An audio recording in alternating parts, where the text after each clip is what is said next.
First story. My entitled daughter is too independent, and it's unfair for my sons.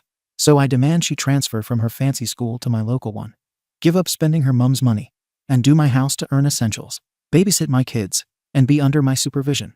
But she refused, so I contacted her school to kick her out, and it ruined my life. I 35F have been married to my husband 38M for just over 2 years. Together we have a blended family with 5 kids. His daughter from a previous marriage 16F, my 2 sons from a past relationship 13M and 15M, and 2 young children together 3 and 1. It's chaotic, but I've always prided myself on keeping everyone fed, clothed, and functioning, which is more than I can say for some of the adults involved here. Let me say this right away because I know people will jump on it. I do consider my stepdaughter to be my kid too. That's part of what makes this situation so infuriating. It feels like everyone wants me to do the work of being a stepmom, when it's convenient, like remembering birthdays, sending care packages, defending her against my family, but the second I try to parent her or make decisions, suddenly I'm just the stepmom and need to know my place. The background. My husband's daughter mostly lived with her mother until middle school. I never loved the way they did things over there, if I'm being honest. Her mom was very modern, very hands-off, always letting her pick her own clothes, wear makeup at 12, miss family dinners if she was tired from studying, etc. It was very different from how I raise my kids, especially my boys, who are expected to contribute to the household and follow actual rules. When my stepdaughter got a scholarship to a fancy private boarding school for high school, I didn't love the idea. I've never agreed with sending teenagers away from their family, but it was already decided by my husband and his ex before I married him. They both acted like it was such a great opportunity. I voiced my concerns, but I was told it was a done deal, and that she'd just be a day boarder. That seemed somewhat reasonable, so I let it go. Except I later found out that was a lie. She was a full boarder. My husband conveniently forgot to correct that little detail until she'd already started. When I brought it up, he blamed me for not asking enough questions, and told me it would be cruel to pull her out now that she was settled. Then 2020 hit, and everything went remote and complicated. Even if I had wanted to force her home, it wouldn't have been safe or realistic. I should have put my foot down then, but I was trying to be supportive. I had just given birth to our youngest, and we were all under stress. So fine. She got her wish and stayed at her boarding school, and I focused on the kids who were actually in my home, including her younger siblings, who she barely knows. Over the last 2 years, though, things have just gotten more and more bizarre. My stepdaughter is basically living like a full-grown adult. She comes home on holidays, and for part of the summer, and that's it. Even when she's here, she acts like she's doing us a favor. She rolls her eyes when I ask her to help with the babies, makes sarcastic comments when I ask her to join family meals, and spends most of her time on FaceTime with her friends from school. I'm not exaggerating, she's literally in my kitchen with earbuds in, talking to someone in another state, while ignoring me asking her if she wants lunch. But if I bring any of this up to my husband, he just shrugs and says, "That's teenagers." No, that's not just teenagers. My sons don't act like that. They're respectful. They help out around the house. They know they're part of a family. This girl acts like she's on vacation from the real world, and I'm sick of walking on eggshells in my own house, so she won't run off back to her little rich kid bubble. There have also been real concerns. Last Christmas, she came home with a pierced nose and didn't tell anyone. I found out when I saw it at breakfast and asked her about it. She laughed and said, "Oh yeah, I got it when we visited Montreal in October." Excuse me. She traveled to another country where she has dual citizenship, apparently again, news to me, and got body modifications without telling a single adult. My husband was mildly annoyed for like 10 minutes and then moved on. Meanwhile, my 15-year-old son wanted to bleach his hair for Halloween, and I made him wait until I could supervise it. And yes, my sons have noticed. My 13-year-old even said, "So I guess if we went to private school, we'd get to do whatever we want to." That killed me. I've worked so hard to raise them with consistency and accountability, and now it just looks like there are 2 sets of rules. And my husband, he acts like I'm making drama out of nothing. Like, sorry for caring about the teenagers in the house, not turning into unsupervised mini adults. He always says things like, "She's more mature than the boys," or "She was raised to be independent." Okay, that's not an excuse for a complete lack of boundaries. And let's not pretend she was born wise and responsible. She's been allowed to do whatever she wants for years now. Of course, she's good at pretending to be an adult. That doesn't mean she's emotionally ready to be one. Fast forward to a few months ago, when I find out from a mutual friend on Facebook that her mother moved back to her home country, like fully moved, left the state, left the country 6 months ago. Apparently, she gave my stepdaughter full access to her bank account and is letting her handle everything herself. I'm talking meals, budgeting, weekends, transportation, the works. And no one told me. My husband knew. I didn't think it mattered, he said. She's fine. She's got support at school. She's 16 and completely unsupervised on weekends, living on her own at school with no parent within several hundred miles. She can just hop on a train to Boston or New York or God knows where, and no one even checks in on her. I've seen Facebook photos of her at art exhibits, cafes, and bookstores, all in different states, not even pretending to ask permission. This isn't some college freshman. She's 16, still a minor. Yet she's acting like she's studying abroad with no parents and full autonomy. Meanwhile, my boys can't even go to a friend's house without a phone call, an address, and a pickup time. And I'm supposed to just smile and let this double standard keep playing out under my roof? No, absolutely not. I told my husband that if her mother isn't even in the country anymore, she has no business staying at that school. She's not a legal adult. Someone needs to actually parent her. That should be either her mom or us. Those are the only options. We need to bring her home. She can finish senior year here, go to the public high school in our district, and live like a normal teen. Eat dinner with her siblings. Learn what it means to be part of a family, not just drop in for holidays. He pushed back immediately. Said she'd never agree, that it would destroy her progress and alienate her right before college. But what about our sons? What message does this send to them? That rules are optional if you're responsible enough. That freedom is something you get by default if you act mature. That's not how it works in this house. And I don't believe for a second that she's as squeaky clean as they make her sound. No one gives a teenager that kind of freedom and gets zero problems in return. She's just smart enough not to get caught. My gut says she's doing things no one wants to admit: parties, drinking, God knows what. You can't tell me a 16-year-old is living away from both parents, in a school with an open weekend policy, has access to money, has access to transportation, and isn't breaking rules. That's called being naive. My husband wouldn't even let me talk to her about it, said it would cause unnecessary tension. So I went around him and spoke to her myself when she came home over Labor Day weekend. I sat her down and explained that we think it's time for her to come live with us and finish school here. That she's been too independent for too long, and it's not healthy.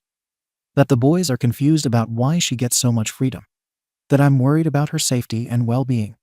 She looked at me and said, "This isn't your decision to make. I'm not moving." She didn't even ask what school we were considering or what the plan would be.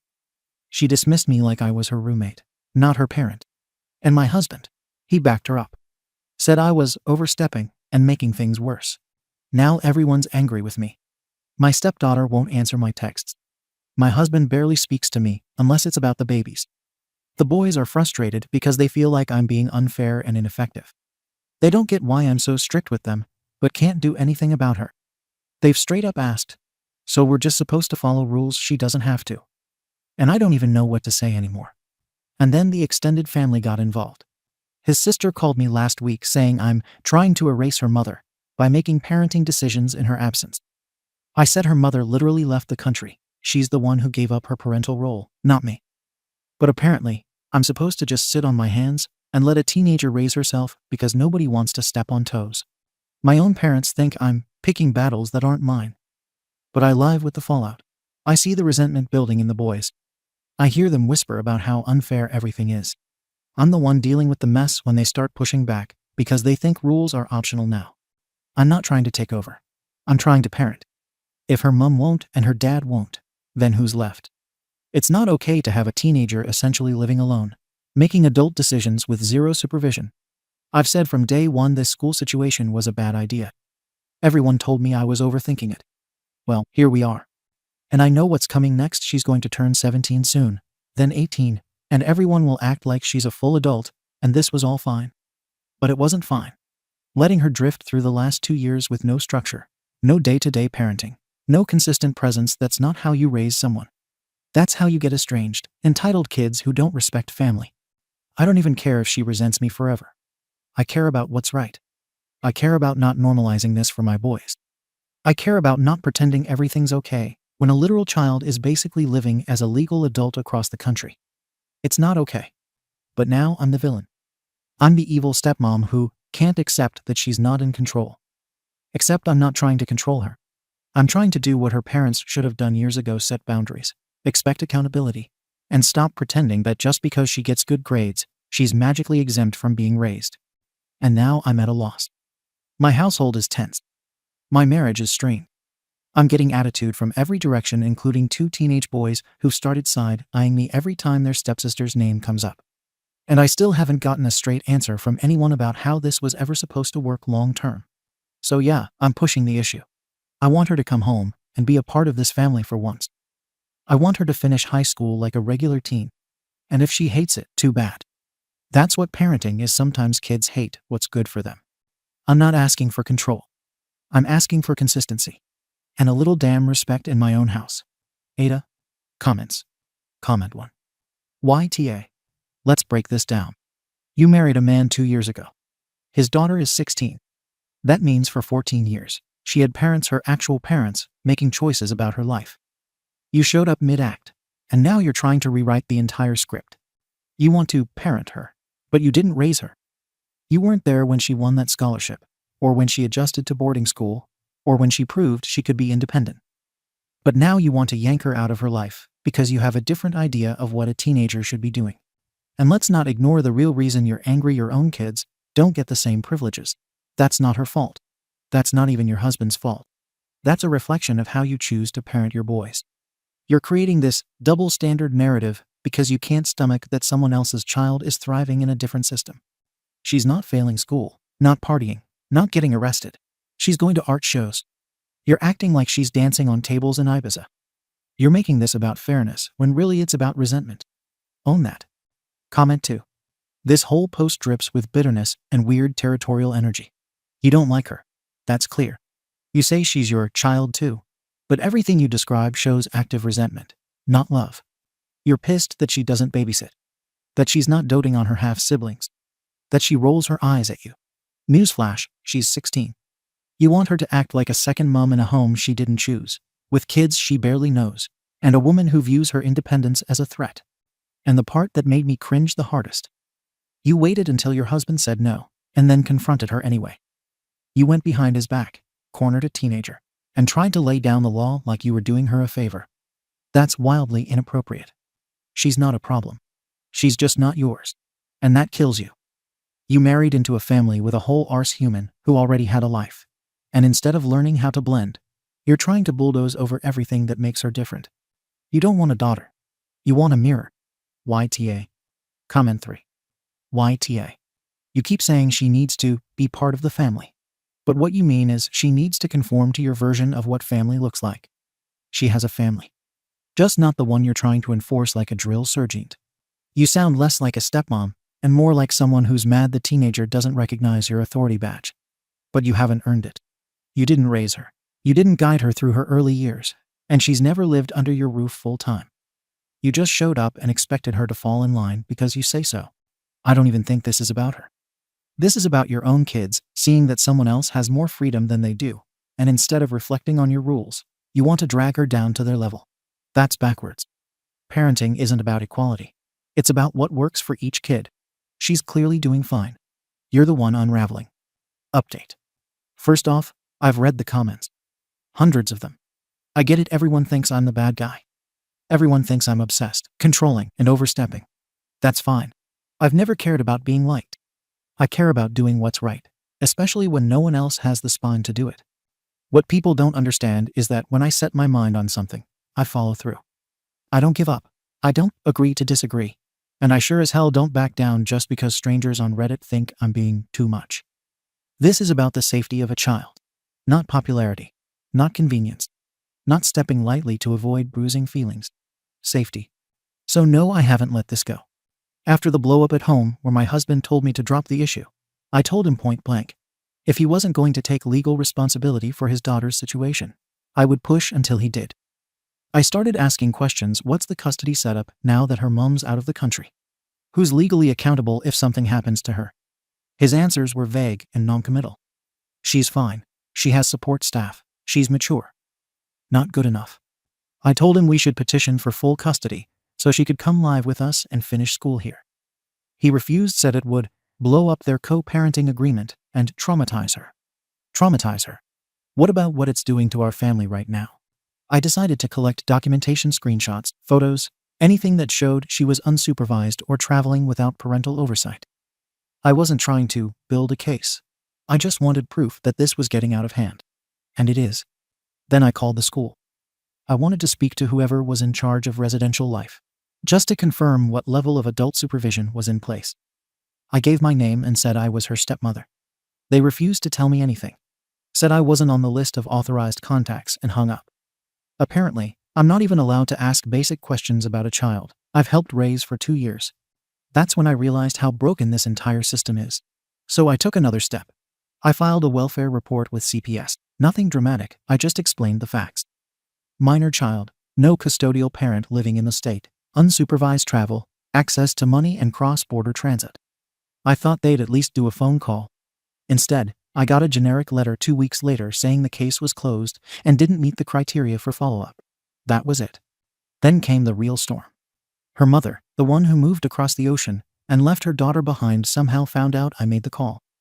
I don't know if the school tipped her off or if my husband told her, probably the latter. But she called me furious. From another country, mind you. Screaming into the phone, calling me psychotic and unhinged, accusing me of trying to kidnap her daughter. I told her the truth. She's the one who abandoned her kid, and I'm the only one acting like a responsible adult here. She hung up on me mid-sentence. Classy. After that, things got worse at home. My husband locked me out of everything: school accounts, medical portals, even our shared family calendar. Told me flat out I had violated boundaries and broken trust. I said, whose boundaries? Certainly not mine. I don't accept this nonsense where stepmothers are only included when it's convenient, and then cut out the second they raise a concern. If I'm part of the family, I should have access to everything that affects it. Then, last week, I tried to do what should have been done months ago. I drove up to her school during visiting hours. Brought boxes. My plan was to pick up a few of her things and make the transition easier if they were serious about keeping her in our lives. It made sense to start moving her back gradually. Well, it turns out the school doesn't like people showing up uninvited to pack up a student's dorm without parental consent. They called her father. He drove 3 hours to meet me there, and we had the worst fight we've had in our marriage. In public. He told me I'd officially crossed a line, that I was scaring his daughter, that he didn't even recognize me anymore. Then he said it.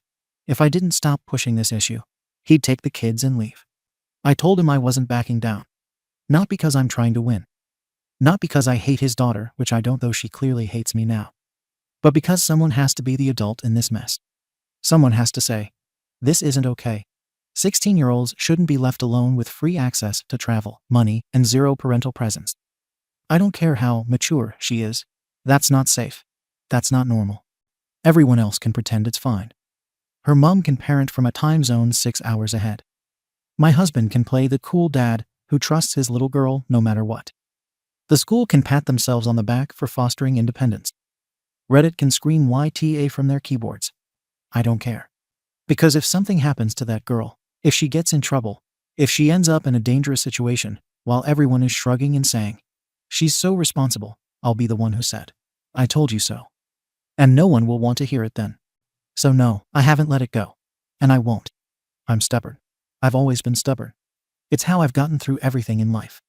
If I believe something is right, I pursue it until it's done. I've never backed down from anything before, and I'm not starting now. Everyone thinks I'm being crazy. That's fine. You don't have to like me. But when a child's safety is on the line, you'll never catch me sitting quietly just to keep the peace. I'm not done. Not by a long shot. Comments. Comment 1. You're not protecting anyone. You're trying to own someone. I lived through a step-parent like you. The kind who waltzes in late and decides their idea of family needs to be enforced like law, no matter what the kid already had. You say you're not controlling. You tried to move her stuff out of her dorm without telling her or her father. You called CPS. You pretended to be a guardian. You're not just overstepping, you faceplanted over the line, rolled into oncoming traffic, and are now screaming that everyone else is being unreasonable. You're the exact kind of adult teenagers learn to hide from. I feel for your husband. This isn't even about his daughter anymore. This is about you needing everyone in your house to play by your rules, or you'll burn the place down. I hope he leaves and takes the kids before your obsession wrecks them too. Comment 2. Okay, Putting aside your God complex for a second, do you have any idea how illegal half the stuff you just casually admitted to is? You impersonated a guardian to a private school. That's identity fraud. You filed a CPS report based on your own biased paranoia, not evidence. That's a misuse of child protection services, and in some states, it's criminal. You tried to collect a minor's belongings and physically remove them from a dorm without consent. That's trespassing, possibly interference with custody. And now your husband, the actual custodial parent, had to drive hours to stop you from taking his daughter's things and is threatening to leave. Honestly, he should. You keep saying safety of a child, but every action you've taken is based on your own standards, not actual danger. You're not a martyr. You're not a savior. You're the warning poster at a custody lawyer's office. Comment 3. You know what pisses me off most? You act like no one else gives a SHT about her. Her dad literally moved across states to be closer. Her mom supported her school dreams. They trusted her because she earned it. But you can't stand that you weren't part of that trust building. So now you're nuking everything because you weren't consulted. The step-parent playbook isn't show up and dominate. It's observe, adapt, build slowly. You skipped all that and went straight to power grab. This was never about her. It's about how you think a teenager's freedom undermines your authority. You're mad your kids have rules, and she doesn't. So instead of adjusting your approach, you've been trying to force her to fit into your mold. And now you've isolated yourself. Your husband wants out, and the girl likely never speaks to you again. You did that.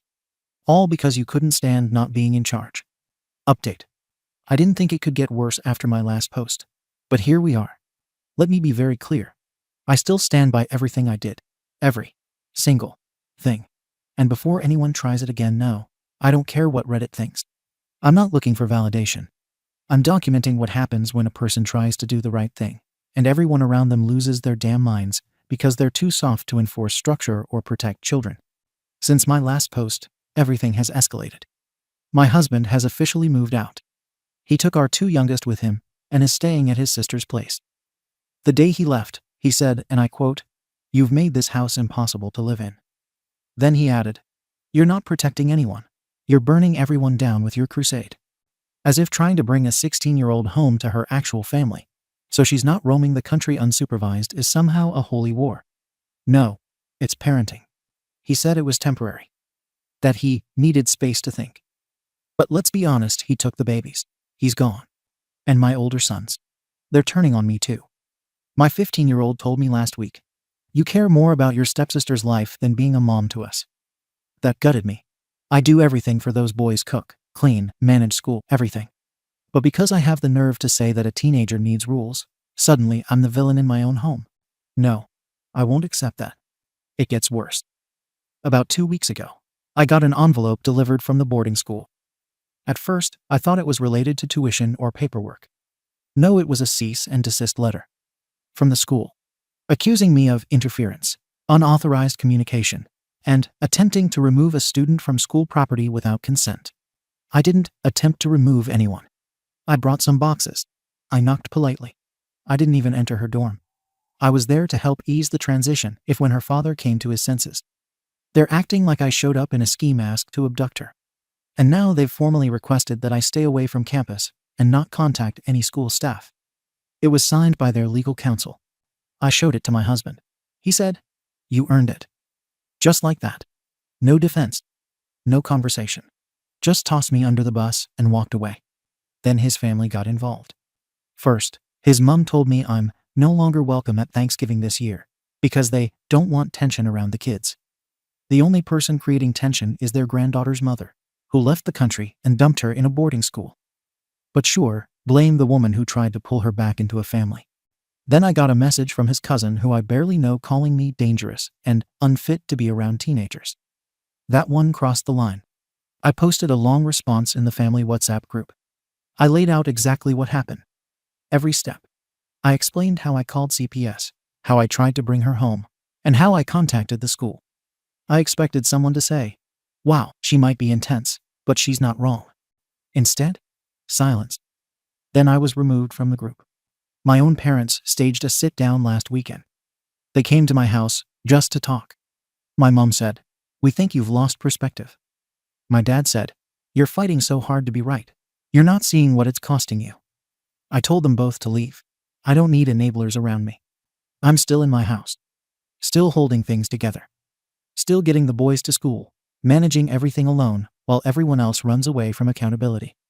I won't apologize for caring. I won't be guilted into pretending I was wrong when I know I wasn't. People keep asking, was it worth it? Would you rather I sat back and said nothing? Pretended it was okay that a 16-year-old girl was living halfway across the country with no parents and unlimited freedom? I'll say it again. I'm the only one who tried to parent her. I don't care if they all walk away, husband, kids, extended family. I'm not going to compromise on what I believe just to keep people comfortable.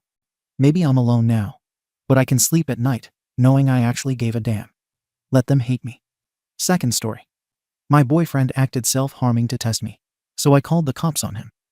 Now he's locked up in a hospital and blames me for his lost job opportunities, military chance, right to vote, and Second Amendment rights, and claims I ruined his life. I 17F have been with my boyfriend 18M for about a year. Throughout our relationship, he's often mentioned self-harm, at least once a month. Sometimes he's kind, but other times he has mental breakdowns where he blames everything on me and says I'm the cause of his problems. When we argue, I usually apologize just to calm things down, but he often keeps attacking my character. This cycle has been draining, and recently I told him I wanted to break up. A big part of our relationship is that during arguments, he frequently threatens to end his life if things don't go his way. Because of this, I found myself constantly apologizing and convincing him to stay calm, even when I don't feel like I've done anything wrong. It's been emotionally exhausting and has felt manipulative at times, but I've been scared that if I didn't handle things just right, he might actually hurt himself. I've wanted to break up for a while now, but I've been afraid to do it because every time things get serious or tense, he brings up completing his life. I was worried that if I left, he would actually follow through with it. That fear has kept me in the relationship longer than I wanted.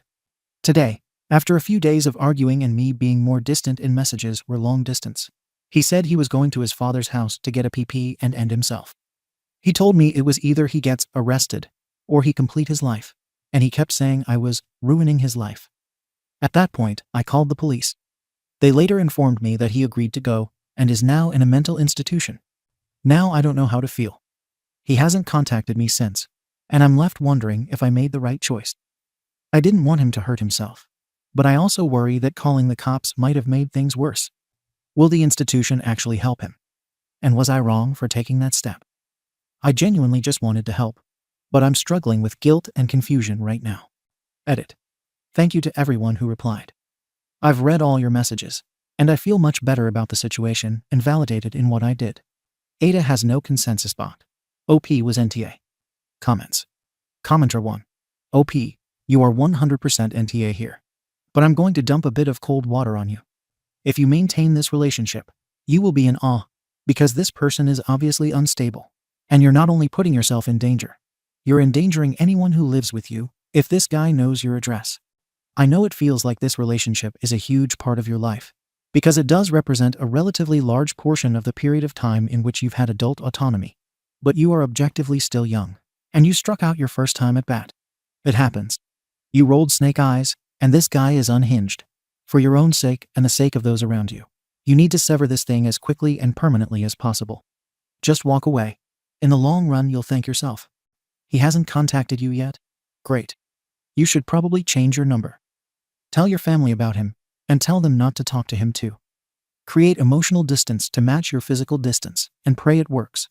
OP, thank you for your honesty and advice. I really appreciate it. I know it's scary to think about, but you're right. I need to fully sever ties for my own safety and well-being. I hopefully don't think he is the type to go that far, especially since we live 5 states away from each other. Hopefully. Commenter 2. This is emotional abuse. Nothing will help him unless he wants to accept help. You can't change him, and you deserve someone who will treat you with kindness full time, and not just when they're in the right mental space. Commenter 3. NTA, he's being abusive. Using self-harm as leverage to keep a partner is disgusting. Also sadly often used as a weapon to control a partner. You need to get far away from this boy. You did the right thing getting him sectioned, as it sounds like his behavior was escalating. They will help him. I recommend a therapist or counselor for you to talk through this, as the whole situation sounds traumatizing. But you need to dump him, regardless of his threats. If he's going to harm himself, it's not because of you. It's because he is unwell and is projecting and manipulating you. Look after yourself, stay safe, and stay far away from him. Find someone who loves you and doesn't put so much horrible pressure on you. OP, thank you for advice. This really helped me feel a lot better about this situation. Commenter 4. What he's doing to you is called psychological manipulation. If he was in any way serious about completing his life, he would have done it or tried to by now. He threatens self-harm to get you to do what he wants. And he continues to do it because it works. You soothe him, apologize, etc. for things you haven't even done. I get angry when I hear about women or girls staying in these types of relationships. This guy is obviously a royal jerk, a pain in the arse, and a wimp. A real man doesn't do things like this. He handles his business and treats his woman with respect and love. If anything, you should be happy he's finally gone and maybe getting help for his numerous problems. Take this time to remove yourself from his life. Concentrate on making yourself awesome. You can find a guy who will show you how a healthy relationship looks and feels. No more being blamed for someone else's problems. No more having to apologize for nothing. No more being a pawn in whatever sick game this jerk is playing. Do not give in to him when he calls you and threatens to unalive himself unless you return. You're done with this trash and moving on to bigger and better things, right? OP, thank you for saying this. I really needed to hear it put that way because I've been doubting myself and feeling guilty. You're right. It's not fair that I've had to constantly apologize and carry the blame for things I didn't even do. I know now that I need to focus on myself and not let his manipulation keep controlling me. I want to move forward and find something healthy instead of staying stuck in this cycle since it's been affecting me mentally. Additional information from OP after reading comments. OP, thank you so much for all of your advice. I really appreciate it, and I'll take it to heart. I'm just really worried that I ruined everything for him, and I'm scared that I messed up. But I genuinely only wanted to help and keep him safe. Update 1. For those who saw my last post, I wanted to give an update. Even though I blocked him everywhere, his messages went through on my MacBook. He sent me this from the mental institution. I'm using my only chance with my phone to message you.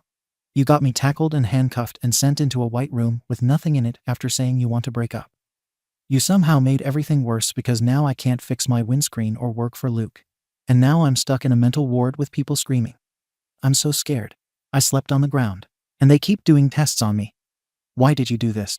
I'm in so much pain right now. My life's getting worse. I'm just not going to talk to anyone anymore. Well, I lost my phone time. Bye. I'm stuck in this mental institution. You also hate me. It really sucks that he's still blaming me for everything when I just wanted him to get help. I haven't replied, though, and don't plan to. Also, thank you so much to everyone who replied. I read each comment and really appreciated the different perspectives. Your advice has given me a lot to think about and helped me reflect on the situation in a way I couldn't have on my own. I'm grateful for the support and honesty from all of you. Update. He got out a few days ago, and I'm currently in no contact with him anymore. I officially left him. Relevant comments. Commenter 1. Him. You need to make the authorities aware that he's still trying to manipulate and abuse you from inside the hospital. The hospital needs to know, and you need it on file with the police. I'm sorry you're going through this. OP, thank you. I would. But I sadly don't know what institution he's at. Commenter 2. He's likely greatly exaggerating where he is. If they deemed him in enough distress to put him solo in a padded room, they would not give him an opportunity to use his phone. He has a bed. He's choosing to sleep on the ground. The tests are likely just his blood pressure. OP, yes, I 100% agree. I always see this theme with him exaggerating everything. Even when it comes to telling me about other things, like, for example, things that happen in movies. He would exaggerate the TF out of everything. And I mean everything. It would annoy me so bad. But I didn't bring it up because I knew he was going to shift the blame onto me. But thank you for reassuring me. Commenter 3. Trust me, what he texted is a effing lie. OP. Yep, now he's threatening to sue me, saying that he was just testing my loyalty. I ignored him. Commenter 4. To all that call cops on people that are self-harming. Do you really think having them stuck in a ward with way more severe mental issues? These people are true mystics, and they don't like the system. They know this reality is faked and false, and they don't have any voice or artistic skills developed yet to express how they feel. So they try to depend on you, and hopefully you will feel how they feel, but instead you call the system and stick them in a ward. When it isn't good at all. These people, especially kids, are the closest to the veil. From birth up to 5-6 at the time of system jabs, they see what adults cannot. Then we're in schools that program us, programming us how they want us to be. This causes depression and substance use because we don't resonate with their programs. The ones that do cooperate with their system end up being the controllers too. But the ones taking care of their system have absolutely no clue what they are doing because they rely on the system, the paycheck, the money. You guys have no clue who we are and what we know. Many of you go through college and obtain letters behind your name because you didn't know a true mystic. You label depression as a chemical disorder. Meanwhile, we know this system is built to keep true mystic fire in check. Besides, when they do commit self-harm, or when someone else dies from something else, they will be back.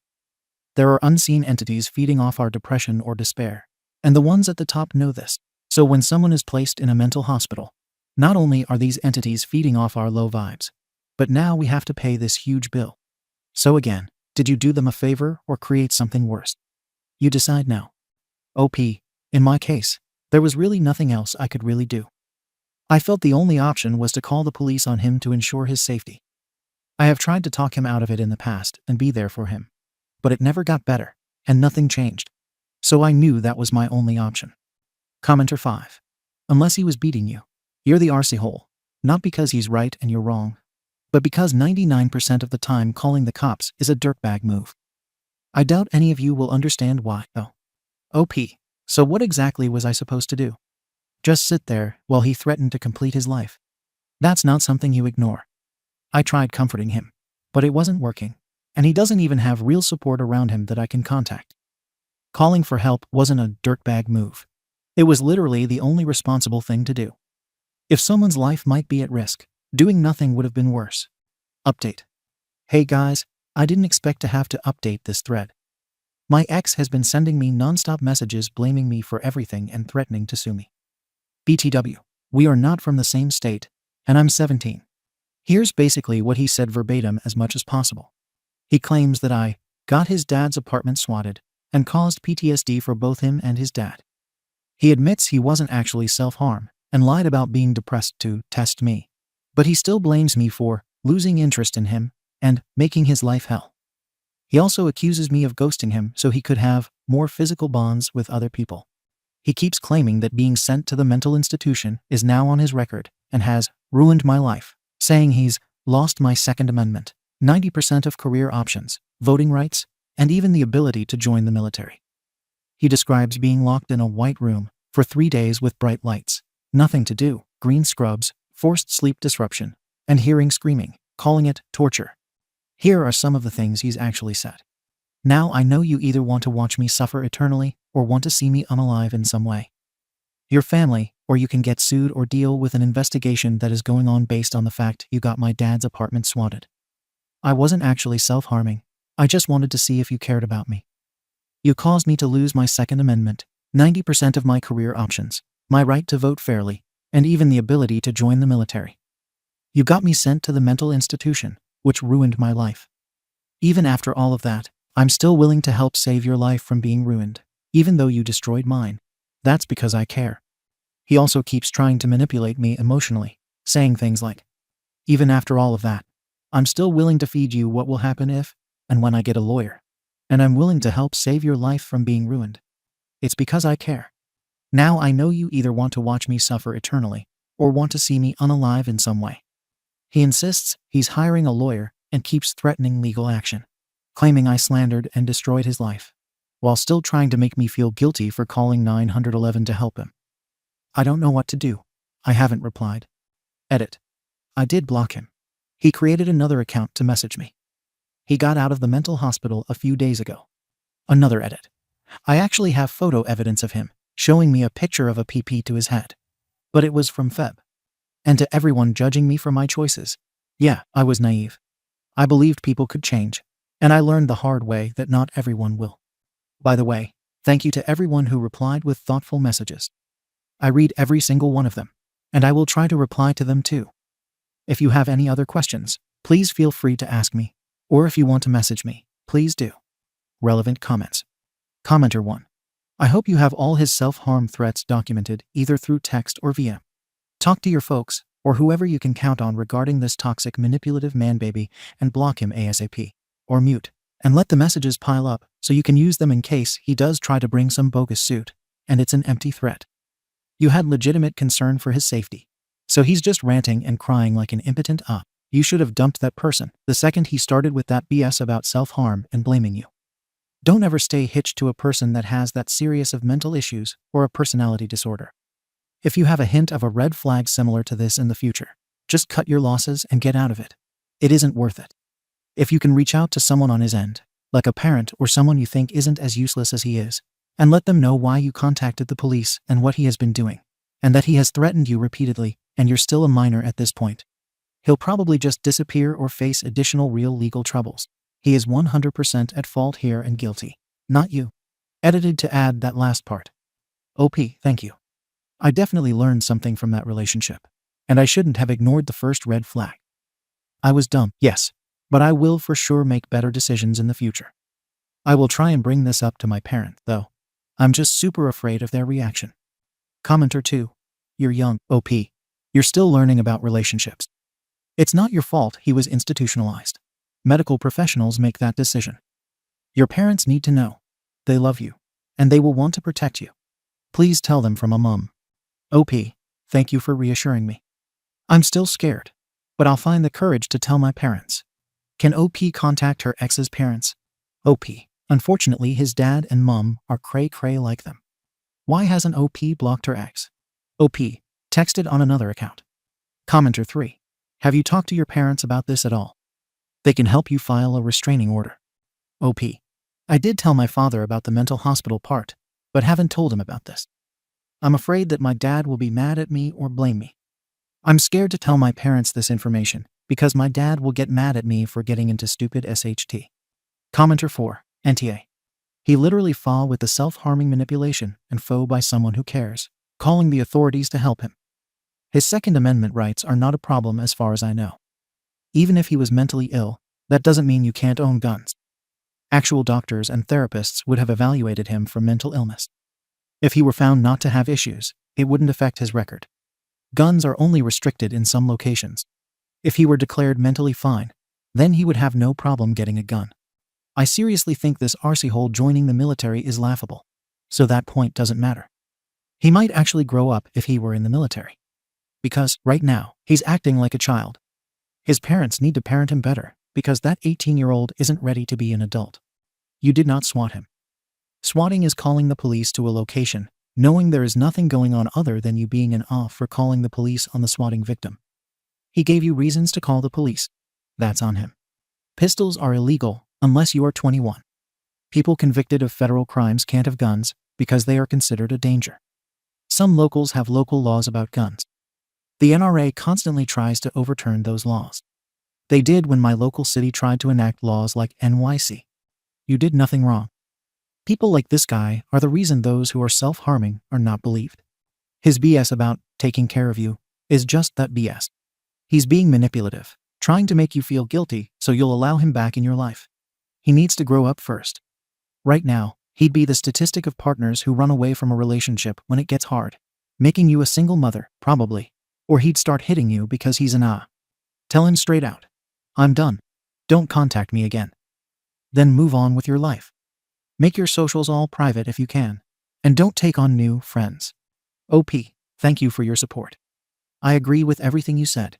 And at this point, he's just grasping at straws just to shift the blame onto me still.